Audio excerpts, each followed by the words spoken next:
आज आपण प्रोनाउन म्हणजे काय याविषयी माहिती घेणार आहोत। तर सर्वप्रथम प्रोनाउनला मराठीमध्ये सर्वनाम म्हणतात। काय म्हणतात? सर्वनाम। प्रोनाउनचं डेफिनेशन जर आपण जाणून घेण्याचा प्रयत्न केला तर a word is used in place of noun, म्हणजे नावाऐवजी वापरल्या जाणाऱ्या शब्दाला आपण काय म्हणतो? प्रोनाउन म्हणतो। त्याची आपण एकदा डेफिनेशन बघूया।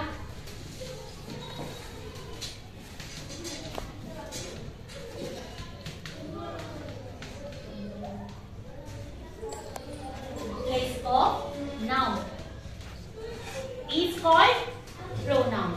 Is called pronoun. म्हणजेच काय की नावाऐवजी जो शब्द वापरला जातो त्याला काय म्हणतात? प्रोनाउन। आता तुम्हाला माहिती आहे नाउन कोणते कोणते आहेत? तर व्यक्तींची नावं, वस्तूंची नावं, एखाद्या ठिकाणांची नावं, भावनांची नावं, या सगळ्या नावांना आपण आधी शिकलेलो आहोत। त्या सगळ्यांना काय म्हणतात? नाउन म्हणतात, म्हणजे नाम असं म्हणतात। आणि त्या नावाऐवजी आपण एखाद्या वाक्यामध्ये जेव्हा एखादा शब्द वापरतो नावाऐवजी, त्यावेळेला त्याला काय म्हणतात? प्रोनाउन म्हणतात। काय म्हणतात? प्रोनाउन। आता कोणते कोणते प्रोनाउन आहेत हे आपण बघणार आहोत। सगळ्यात पहिले त्याला सब्जेक्ट प्रोनाउन म्हणतात। कोणते म्हणतात? सब्जेक्ट प्रोनाउन किंवा फर्स्ट प्रोनाउन देतो ते आपण त्याला म्हणतो। आता हे सब्जेक्ट प्रोनाउन कोणते कोणते? आय म्हणजे मी, आय म्हणजे मी, आय म्हणजे मी, आय म्हणजे मी। दुसरा जे प्रोनाउन आहे यू, यू म्हणजे तू। व्हेरी गुड, यू म्हणजे तू। त्यानंतर तिसरा प्रोनाउन आहे वी, वी म्हणजे आम्ही, आम्ही। त्याच्यानंतर चौथा प्रोनाउन आहे ही म्हणजे तो। त्याच्यानंतर शी, शी म्हणजे ती, शी म्हणजे ती। पुढचं प्रोनाउन आहे इट, इट म्हणजे आणि शेवटचं प्रोनाउन जे आहे दे, तो ती ते, तो ती ते, ती तो ती ते।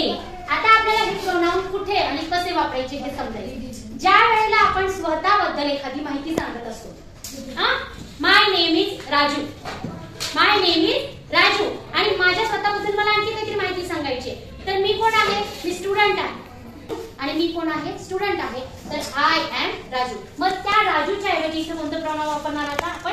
आय। स्वतःबद्दल एखादं प्रोनाउन जेव्हा आपण वापरतो तेव्हा त्याला आयचा वापर करायचा। कोणत्याचा वापर करायचा? आयचा। त्यानंतर दुसरं प्रोनाउन आहे यू। दुसरं कोणतं आहे? यू म्हणजे तू किंवा तुम्ही। यूचा अर्थ काय होतो? तू किंवा तुम्ही। आता हे प्रोनाउन कुठे वापरायचं? ज्या वेळेला जर समोर एखादी व्यक्ती असेल आपल्याची समोर आपण तिच्याशी स्वतः बोलत आहोत, तर त्या वेळेला आपण तिला यू हे प्रोनाउन वापरायचं असतं। जसं समोर आहे तर आपल्याला सांगायचं की तू माझा मित्र आहेस, तू माझा मित्र आहेस, तर त्या वेळेला त्या मित्राला आपण संबोधतो ना समोरासमोर, त्यावेळेला आपण म्हणतो you are my friend, you are my friend, you are my student, you are my son, you are my daughter. म्हणजे ज्या वेळेला समोरासमोर एकमेकांना संबोधत होतो आपण असतो, तर त्यावेळेला त्या व्यक्तीसाठी आपण कोणतं प्रोनाउन वापरतो? यू वापरतो। कळालं यू कुठे वापरायचं? त्याच्यानंतर पुढचं प्रोनाउन आहे वी। वी म्हणजे काय? आम्ही किंवा आपण, आम्ही किंवा आपण। आता ज्या वेळेला आपण स्वतः पण आणि दुसरे पण, आपल्या आजूबाजूचे सगळे, या सगळ्यांबद्दल जेव्हा आपल्याला एखादी गोष्ट सांगायची असते ना, तर त्यावेळेला आपण वी या प्रोनाउनचा वापर करतो। कसा? तर बघा तुमच्या बाजूला मित्र आहेत तुमचे, मग त्यावेळेला तुम्ही काय म्हणणार? We are friends. आपण काय म्हणणार? वी आर फ्रेंड्स, आम्ही मित्र आहोत, किंवा वी आर क्लासमेट्स, आम्ही वर्गमित्र आहोत, किंवा वी आर स्टुडंट। या पद्धतीने वी या प्रोनाउनचा आपण वापर करू शकतो वाक्यामध्ये। आता पुढचं प्रोनाउन आहे ही। कोणतं प्रोनाउन आहे? ही। ही म्हणजे तो, साथ, ही म्हणजे काय? तो, ही या प्रोनाउनचा अर्थ होतो तो। आता ज्या वेळेला आपल्याला एखाद्या दुसऱ्या मुलाबद्दल म्हणजे एका पुरुषाची जात, त्या सर्वांसाठी आपण पुल्लिंगसाठी आपण कोणतं वापरतो? ही हे प्रोनाउन वापरतो। मग आपण एखाद्या मुलाबद्दल सांगतो, समजा इथे साथ आणि हुजेफा एकमेकांशी बोलत आहे किंवा ते काहीतरी लिहित आहे, मग त्या वेळेला आपण सांगणार की हुजेफा इज माय फ्रेंड। आता हुजेफा माझा मित्र आहे, he is a very clever, तो खूप हुशार आहे। मग या तो साठी काय वापरणार आहे आपण? ही वापरणार आहे। काय वापरणार आहे आपण? ही वापरणार आहे। मग आता मी ते पुरुष साठी मी आता सांगितलं की फादर,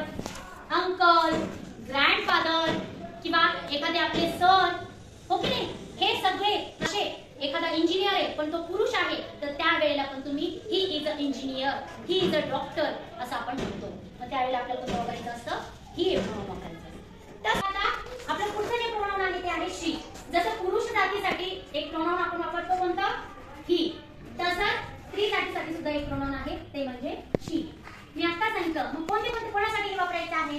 तर आपली आई, आपली बहीण, आपली एखाद्याची मुलगी, एखाद्याची बहीण, एखाद्याची मावशी, एखाद्याची काकू. जसं आपण इंग्रजीमध्ये मावशी, काकू, आत्या या सगळ्यांना आपण आंटी म्हणतो. काय म्हणतो? आंटी. मग या सगळ्यांना आपण कोणतं प्रोनाउन वापरतो? शी वापरतो. कोणतं वापरतो? She. She is my sister. ती माझी बहीण आहे. She is my teacher. She is my mother. She is my aunty. मग या सगळ्यांसाठी शी हे प्रोनाउन आपण इथे वापरणार आहोत. कळालं का? त्यानंतर पुढचं प्रोनाउन आहे इट. ह्या प्रोनाउनच्या बाबतीत थोडीशी कन्फ्युजन होतं. कुठे हे इट वापरायचं? कारण की इटचा अर्थ मराठी अर्थ आहे ते.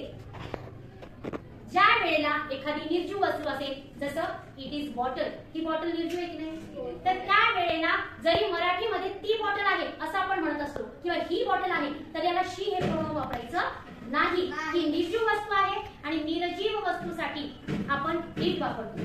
त्याचबरोबर आता तुम्ही म्हणताल की आणखी कोणते कोणते असे वस्तू आहेत की ज्यांना आपण इट वापरायचं आहे? तर बघा, आपल्या आजूबाजूला प्राणी असतात की नाही. आता तुम्ही म्हणतात ते तर निर्जीव नसतात, परंतु प्राणी, पक्षी, त्याच्यानंतर डोंगर, दऱ्या, झाडं, या सर्वांसाठी आपण इट हे प्रोनाउन वापरतो. आणि त्याच्यानंतर छोटं बाळ असतं की बाळासाठी सुद्धा आपण इटच प्रोनाउन वापरतो. कळालं का? मग आपण कसं उदाहरण देणार? एखादा कुत्रा आहे समोर आपल्या, आपण काय म्हणणार त्याला? It is dog. He is dog नाही. आता मराठी वाक्य वापरताना आपण काय म्हणतोय? तो कुत्रा आहे. परंतु त्याचं जर आपण ट्रान्सलेशन करताना तुम्ही काय म्हणणार? ही इज डॉग नाही. ही इज डॉग नाही, इट इज डॉग. किंवा इट इज कॅट. एखादी मांजर आहे, एखादी गाय आहे, इट इज काऊ. कळालं का? इट हे प्रोनाउन कुठे वापरायचं हे कळालं का?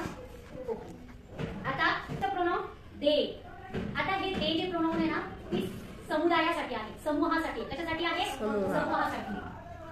समूह म्हणजे एकापेक्षा जास्त वस्तू, प्राणी, माणसं असले ना की तिथे दे वापरायचं. मग कसं वापरायचं?